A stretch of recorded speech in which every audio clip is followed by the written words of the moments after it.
पति को दूध बेचने वाला समझकर छोड़ गई पत्नी। 10 साल बाद वही कलेक्टर बनकर लौटा और फिर जो हुआ। दोस्तों, ये कहानी है बिहार के मुजफ्फर जिले की, जहाँ एक छोटे से गांव बेलसर में रहने वाला आदित्य गांव के दूसरे लड़कों जैसा नहीं था। उसकी उम्र करीब 25 साल थी। चेहरे पर सादगी थी, बातों में विनम्रता और आंखों में ऐसा सपना जिसे वह किसी भी हाल में पूरा करना चाहता था। गांव के लोग उसे मेहनती लड़का कहते थे, लेकिन बहुत कम लोग जानते थे कि उसके मन में एक दिन अधिकारी बनने का सपना पल रहा है। आदित्य के पिता का देहांत कई साल पहले हो चुका था। घर में सिर्फ उसकी माँ शारदा देवी थी और 2 देसी गायें और कुछ कट्टा जमीन ही परिवार का सहारा थी। घर चलाने की जिम्मेदारी कम उम्र में ही आदित्य के कंधे पर आ गई थी। हर दिन उसकी शुरुआत सुबह 4 बजे से होती। सबसे पहले वह गायों को चारा देता, फिर दूध निकालता। थोड़ी देर बाद साइकिल पर 2 बड़े दूध के कंस्तक्कर बांधकर गांव की गलियों में निकल पड़ता। दूध ले लीजिए, ताज़ा दूध, ये आवाज़ पूरे बेलसर गांव में रोज सुनाई देती। दूध बांटने के बाद वह घर लौटता, माँ के साथ नाश्ता करता और फिर किताबों में डूब जाता। गांव के कई लोग उसे देखकर मुस्कुरा देते, इतना पढ़कर क्या होगा, आखिर दूध ही तो बेचेगा। लेकिन आदित्य किसी बात पर जवाब नहीं देता। उसे पता था कि अगर सपनों का जवाब देना शुरू कर दिया जाए तो मंजिल तक पहुंचना मुश्किल हो जाता है। गांव के मध्य विद्यालय में पढ़ाने वाला शिव नारायण सर उसे बचपन से जानते थे। एक दिन आदित्य उनसे मिलने पहुंचा। शिव नारायण सर बरामदे में बच्चों को बैठकर पढ़ा रहे थे। आदित्य को देखते ही बोले, आओ बेटा, आजकल तैयारी कैसी चल रही है? आदित्य ने हल्की मुस्कान के साथ कहा, सर कोशिश पूरी है, बस कभी कभी लगता है कि हालात साथ नहीं देगा। शिव नारायण सर ने उसकी तरफ देखा और कहा, हालात कभी किसी का रास्ता आसान नहीं करते। मंजिल तक वहीं पहुंचता है जो हालात से बड़ा सोचता है। यह बात आदित्य के मन में बैठ गई। उधर शारदा देवी को बेटे की चिंता सताने लगी। उसे लगता था कि घर में बहू आ जाएगी तो जिम्मेदारी भी बढ़ जाएगी। रिश्तेदारों से बात हुई और पास के वैशाली जिले के गांव रामपुर टोला से रिश्ता आया। लड़की का नाम कविता था। कविता पढ़ी लिखी थी, स्वभाव अच्छा था, देखने में बहुत सुंदर थी। पहली मुलाकात में उसने आदित्य को ज्यादा नहीं देखा, लेकिन उसकी सादगी उसे अच्छी लगी। दूसरी तरफ आदित्य ने भी बिना किसी दिखावे के साथ शब्दों में कहा, मेरे पास ज्यादा कुछ नहीं है, बस मेहनत करने का आदत हूँ। कविता के ने अब मुस्कुराकर जवाब दिया, मेहनत करने वाला इंसान कभी खाली नहीं रहता। दोनों परिवारों का रिश्ता पसंद आ गया। कुछ ही दिनों बाद गांव के मंदिर में सादगी से शादी होगी। ना कोई शोर शराबा, ना बेवजह का खर्चा। पूरा गांव वालों ने मिलकर नई जोड़ी को आशीर्वाद दिया। शादी के बाद कविता बेलसर आ गई। शुरुआत के दिन बहुत अच्छे बीते। आदित्य सुबह दूध बांटने जाता तो लौटते समय कभी उसके लिए समोसे ले आता, कभी जलेबी। शाम को दोनों घर के बाहर चारपाई पर बैठकर बातें करते। शारदा देवी यह देखकर खुश होती कि घर में फिर से रौनक लौट आई है। लेकिन खुशियां हमेशा के लिए एक जैसी नहीं रहती। धीरे धीरे गांव की कुछ औरतों ने कविता के कान भरने शुरू कर दिए। एक दिन वह हैंडपंप पर पानी भर रही थी, तभी पास खड़ी सरिता बोली, तुम्हारे पति तो पूरे गांव में दूध पहुंचाते हैं। सुबह सुबह जब उन्हें दूध वाला कहकर बुलाते हैं। बात सामान थी, लेकिन कविता के मन में कहीं न कहीं चुभ गई। उसने पहली बार ध्यान से देखा कि सचमुच गांव वाले आदित्य को नाम से कम और दूध वाला कहकर ज्यादा बुलाते हैं। उस दिन उसने इस बात पर कुछ नहीं कहा। कुछ दिनों बाद उसका बड़ा भाई विकास शहर से मिलने आया। वह पटना में एक निजी कंपनी में नौकरी करता था। बातों बातों में उसने आदित्य को दूध का कंस्तक्कर लेकर लौटते देखा। उसने हंसते हुए कहा, बहन, तुमने तो सोचा होगा कि कोई नौकरी वाला मिलेगा, यहाँ तो जीजा जी सुबह सुबह दूध बेचते हैं। कविता ने धीरे से कहा, लेकिन इंसान बहुत अच्छे हैं। विकास ने सर हिलाया, अच्छा तो अलग बात है, समाज इज्जत उसी की करता है जिसके पास बड़ा काम और बड़ा नाम हो। ये बात कहकर वह चुप हो गया, लेकिन उसके पास शब्द सर कविता के मन में गूंजते रहे। अब कविता छोटी छोटी बातों पर सोचने लगी। जब भी कोई दूध वाला कहकर आवाज देता तो उसका चेहरा उतर जाता। एक सुबह आदित्य दूध लेकर निकल रहा था। कविता ने अचानक पूछा, तुम कब तक यही काम करते रहोगे? आदित्य ने उसकी तरफ देखा, जब तक जरूरत होगी, और साथ में पढ़ाई भी तो चल रही है। अगर पढ़ाई पूरी नहीं हुई तो आदित्य मुस्कुराया, फिर मेहनत करूंगा, मेहनत कभी बेकार नहीं जाती। लेकिन कविता इस जवाब से संतुष्ट नहीं हुई। समय बीतने लगा। पहले जो बातें मुस्कुरा कर खत्म हो जाती थी, अब छोटी छोटी बहस में बदलने लगी। शारदा देवी दोनों को समझाती, लेकिन वह जानती थी कि असली लड़ाई शब्दों की नहीं, सोच की है। एक शाम आदित्य पढ़ाई कर रहा था, तभी कविता ने किताब बंद कर दी। दिन रात पढ़ते रहते हो, आखिर कब तक? आदित्य ने शांत स्वर में कहा, जब तक मंजिल नहीं मिल जाती। कविता ने पहली बार नाराज होकर कहा, मुझे सपने नहीं सच दिखाई देता है। गांव वाले आज भी तुम्हें दूध वाला कहते हैं। आदित्य कुछ पल तक चुप बैठा रहा। उसने बहस करना जरूरी नहीं समझा। वह सिर्फ इतना बोला, लोग क्या कहते हैं उससे ज्यादा जरूरी है कि इंसान खुद अपने बारे में क्या सोचता है। कविता बिना कुछ बोले वहां से चली गई। उस रात घर में किसी ने ठीक से खाना नहीं खाया। शारदा देवी आंगन में बैठी आसमान की तरफ देख रही थी। उन्हें महसूस हो रहा था कि उनके घर की शांति धीरे धीरे टूट रही है। दूसरी तरफ आदित्य अपनी खुली किताब के सामने बैठा था, लेकिन उसकी नजरें शब्दों पर नहीं टिक रही थी। उनसे पहली बार एहसास हुआ कि यह सिर्फ एक छोटी नाराजगी नहीं है। रिश्ते के भीतर कुछ ऐसा बदल रहा था जिसे संभालना अब आसान नहीं रहेगा। खैर, अगले कुछ दिनों तक घर में अजीब सी खामोशी छाई रही। आदित्य पहले की तरह सुबह दूध पहुंचाने जाता, फिर लौटकर पढ़ाई में लग जाता। कविता भी अपने काम करती, लेकिन अब दोनों के बीच पहले जैसी बातचीत नहीं थी। शारदा देवी कई बार माहौल हल्का करने की कोशिश करती, मगर हर कोशिश अधूरी रह जाती। एक दोपहर में कविता ने फिर बात छेड़ दी। उसने कहा, तुम्हें नहीं लगता कि अब कोई दूसरा काम ढूंढ लेना चाहिए?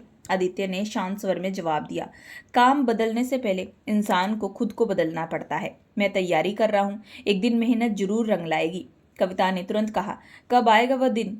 शादी को भी इतना समय हो गया है, लोग आज भी तुम्हें दूध वाला कहते हैं। आदित्य ने इस बार भी बहस नहीं की। उसने सिर्फ इतना कहा, जिस दिन मंजिल मिल जाएगी उस दिन सबसे सवाल खत्म हो जाएगा। लेकिन कविता के चेहरे में साफ था कि उसे इन बातों पर भरोसा नहीं रहा। शाम को उसका भाई विकास फिर बेलसर आया। उसने बहन को दास देखा तो अलग से जाकर पूछा। कविता ने सारी बात बता दी। विकास ने बिना देरी किए कहा, मैं पहले ही कहा था कि सपनों से जिंदगी नहीं चलती। अगर अभी भी फैसला नहीं लिया तो पूरी उम्र ऐसे ही गुजर जाएगी। विकास की बातें कविता के मन पर गहरा असर छोड़ गई। अगले दिन जब आदित्य दूध लेकर लौट रहा था, तब उसने देखा कि घर के बाहर 2-3 औरतें खड़ी बातें कर रही थी। जैसे ही वह पहुंचा, वह धीरे से मुस्कुराने लगी। किसी ने कहा, देखो आ गया दूध वाला। आदित्य ने हमेशा की तरह अनसुना कर दिया, लेकिन कविता ने यह सब अपनी आंखों से देखा। उसे लगा जैसे हर कोई उसी पर हंस रहा हो। रात में खाना खाते समय उसने अचानक कहा, मैं ऐसी जिंदगी नहीं जी सकती जहां हर दिन लोगों के ताने सुनने पड़े। शारदा देवी ने प्यार से समझाया, बेटी, मेहनत करने वालों को कभी मजाक नहीं उड़ाना चाहिए। आज जो लोग हंस रहे हैं, कल वही सम्मान भी करेंगे। लेकिन कविता ने सिर हिलाते हुए कहा, माँ जी, सम्मान अपने आप नहीं मिलता। समाज पैसे और पद वाले लोगों को इज्जत देता है। आदित्य ने माँ की तरफ देखा और धीरे से बोला, छोड़िए माँ, समय हर सवाल का जवाब देता है। उस रात वह पहले से भी ज्यादा देर तक पढ़ता रहा। उसकी आंखों में थकान थी, लेकिन किताब बंद करने का मन नहीं हो रहा था। वह जानता था कि अब उसके सामने सिर्फ 2 रास्ता है, या तो हालात के सामने हार मान ले, या फिर इतनी मेहनत करे कि एक दिन यही लोग उसकी इज्जत करे। दिन बीतते गए, दूरी बढ़ती गई। अब कविता छोटी छोटी बातों पर नाराज होने लगी। एक सुबह आदित्य जल्दी निकल गया, क्योंकि पास के कस्बे में नए ग्राहक मिल गए थे। लौटते लौटते दोपहर हो गई। घर पहुंचते ही कविता ने कहा, पूरी जिंदगी यही करते रहोगे? सुबह से शाम तक दूध बेचो और रात में किताब लेकर बैठ जाओ। आदित्य ने थके हुए स्वर में कहा, यह सब हमारे भविष्य के लिए ही तो कर रहा हूँ। कविता ने कटाक्ष करते हुए कहा, भविष्य कब आएगा? मुझे तो सिर्फ आज दिखाई देता है। पहली बार आदित्य की आंखों में हल्का दर्द दिखाई दिया। उसने कहा, अगर तुम मेरा साथ दे दोगी तो मंजिल जल्दी मिलेगी। कविता ने बिना उसकी तरफ देखे जवाब दिया, मुझे इंतजार नहीं करना। इतना कहकर वह कमरे से बाहर चली गई। शारदा देवी दरवाजे पर खड़ी सब सुन रही थी। उन्होंने बेटे के कंधे पर हाथ रखा, लेकिन इस बार उसके पास भी कोई शब्द नहीं थे। उसी शाम आदित्य गांव के स्कूल पहुंचा और शिव नारायण सर से मिला। उसने उनसे पूछा, सर, क्या कभी ऐसा होता है कि अपने ही लोग आपकी मेहनत पर भरोसा करना छोड़ दे? शिव नारायण सर मुस्कुराए और बोले, बेटा, मंजिल पर पहुंचने से पहले सबसे कठिन परीक्षा अपनों के भरोसे की होती है। अगर इस परीक्षा में टिक गए तो बाकी रास्ता आसान हो जाता है। शिव नारायण सर की बातें सुनकर आदित्य का मन थोड़ा मजबूत हो गया। उसने तय कर लिया कि चाहे कितनी भी मुश्किल आए, वह तैयारी नहीं छोड़ेगा। घर लौटकर उसने पहले की तुलना में और सख्त दिनचर्या बना ली। सुबह दूध बांटना, दोपहर में पढ़ाई, शाम में माँ का हाथ बटाना और रात में देर तक पढ़ाई। कई बार नींद आंखों पर हावी हो जाती, लेकिन वह ठंडा पानी पीकर फिर किताबें खोल लेता। दूसरी तरफ कविता का धैर्य खत्म होता जा रहा था। उसे लगने लगा कि उसकी पूरी जिंदगी इसी संघर्ष में निकल जाएगी। एक शाम उसका भाई विकास फिर आया। उसने बहन से कहा, अगर अभी भी अपने बारे में नहीं सोचोगी तो बाद में पछताओगी। कविता ने धीमी आवाज में पूछा, क्या करूं? विकास बोला, कुछ दिन के लिए मायके चलो, जब इन्हें तुम्हारी अहमियत समझ आएगी तब खुद लेने आएंगे। यह बात कविता को सही लगने लगी। उसने उसी रात अपना कुछ सामान अलग रख लिया। शारदा देवी ने यह देखा तो पूछा, बेटी, कहाँ जाने की तैयारी कर रही हो? कविता ने कोई जवाब नहीं दिया, बस चुपचाप अपने काम में काम करती रही। घर का माहौल अब पहले से ज्यादा भारी हो गया था। अगली सुबह सूरज निकलते ही पहले आदित्य दूध लेकर गांव की तरफ चला गया। उसके जाते ही कविता ने अपना बैग उठाया। शारदा देवी ने घबरा कर पूछा, बहू कहाँ जा रही हो? कविता ने बस इतना कहा कि कुछ दिन मायके रहूंगी। तभी आदित्य भी दूध बांटकर उम्मीद से पहले लौट आया। उसने दरवाजे पर बैग देखा तो सब समझ गया। उसने शांत स्वर में पूछा, क्या यही तुम्हारा अंतिम फैसला है? कविता ने उसकी आंखों में देखा, बिना कहा, मैं इस जिंदगी के साथ आगे नहीं चल सकती। मैंने सोचा था कि मेरी शादी ऐसे इंसान से होगी जिसकी समाज में पहचान होगी, लेकिन तुम तो आज भी लोगों के लिए सिर्फ दूध बेचने वाले हो। ये सुनकर आदित्य कुछ पल बिल्कुल शांत खड़ा रहा। उसके चेहरे पर गुस्सा नहीं था, सिर्फ गहरी चोट थी। कविता बिना पीछे देखे घर से बाहर निकल गई। शारदा देवी की आंखों में आंसू बहने लगे। आदित्य काफी देर तक दरवाजे की तरफ देखता रहा। फिर उसने धीरे से अपनी मुट्ठी बांधी और मन ही मन एक ऐसा संकल्प जो उसकी पूरी जिंदगी की दिशा बदलने वाला था। उस दिन के बाद आदित्य पहले जैसा नहीं रहा। उसने अपने दर्द को किसी के सामने नहीं दिखाया। अगले ही दिन सुबह वह पहले की तरह 4 बजे तक उठ गया। गांवों को चारा दिया, दूध निकाला और साइकिल लेकर गांव की गलियों में निकल पड़ा। फर्क सिर्फ इतना था कि अब उसके चेहरे पर मुस्कान कम और इरादे ज्यादा दिखाई देते थे। दूध बांटने के बाद उसने अपनी पढ़ाई का समय और बढ़ा दिया। अब वह दिन में 10 से 12 घंटे पढ़ने लगा। गांव वाले उसे देखकर तरह तरह की बातें करते। कोई कहता इतनी पढ़ाई से क्या होगा, तो कोई हंसकर कह देता, अरे ये तो किताबों वाला दूध दिया है। आदित्य किसी की बात का जवाब नहीं देता। उसे याद था कि जिंदगी में कुछ जवाब शब्दों से नहीं, कामयाबी से मिल जाते हैं। शारदा देवी भी बेटे को बदलता हुआ जीवन देख रही थी। वह रोज उसके पास समय पर खाना रख देती और कहती, बेटा शरीर भी साथ देगा तभी सपना पूरा होगा। आदित्य माँ की बात मान लेता, लेकिन उसके मन में सिर्फ एक ही लक्ष्य था। उसने तय कर लिया कि अब वह पीछे मुड़कर नहीं देखेगा। कुछ दिनों बाद उसने पटना जाकर प्रतियोगी परीक्षाओं की कोचिंग की किताबें खरीदी। पैसे कम थे, इसलिए उसने नए कपड़े लेने की बजाय पुराने किताब खरीदना बेहतर समझा। घर लौटते समय उसने मन ही मन खुद को वादा कर दिया, एक दिन यही संघर्ष उसकी सबसे बड़ी ताकत बनेगा। समय धीरे धीरे आगे बढ़ने लगा। पहली प्रतियोगी परीक्षा में आदित्य सफल नहीं हो पाया। परिणाम देखकर कुछ देर के लिए उसका मन जरूर टूटा, लेकिन उसने हार नहीं मानी। अगले दिन फिर किताबें खोलकर बैठ गया। शिव नारायण सर ने जब ये देख खबर सुनी तो वो खुद उसके घर पहुंचे। उन्होंने कहा, हार का मतलब रास्ता खत्म नहीं होता, बल्कि ये बताता है कि अभी मेहनत बाकी है। इन शब्दों ने आदित्य का आत्मविश्वास फिर से लौटा दिया। उसने अपनी गलतियां सुधारी और पहले से ज्यादा अनुशासन के साथ तैयारी शुरू कर दी। दूसरी तरफ कविता की जिंदगी भी बदल रही थी। मायके आने के कुछ महीनों बाद उसे एहसास हुआ कि यहाँ भी सब कुछ वैसा नहीं है जैसा उसने सोचा था। उसका भाई विकास नौकरी बचाने की कोशिश में खुद परेशान रहने लगा। घर की आर्थिक हालत बिगड़ने लगी। धीरे धीरे रिश्तेदार का आना जाना कम हो गया। कविता ने पहली बार महसूस किया कि जिस सम्मान की तलाश में उसे अपना घर छोड़ा था, वह सम्मान कहीं भी दिखाई नहीं दे रहा था। वह कई बार आदित्य की बातें याद करती, लेकिन अब वापस लौटने की हिम्मत नहीं जुटा पाती।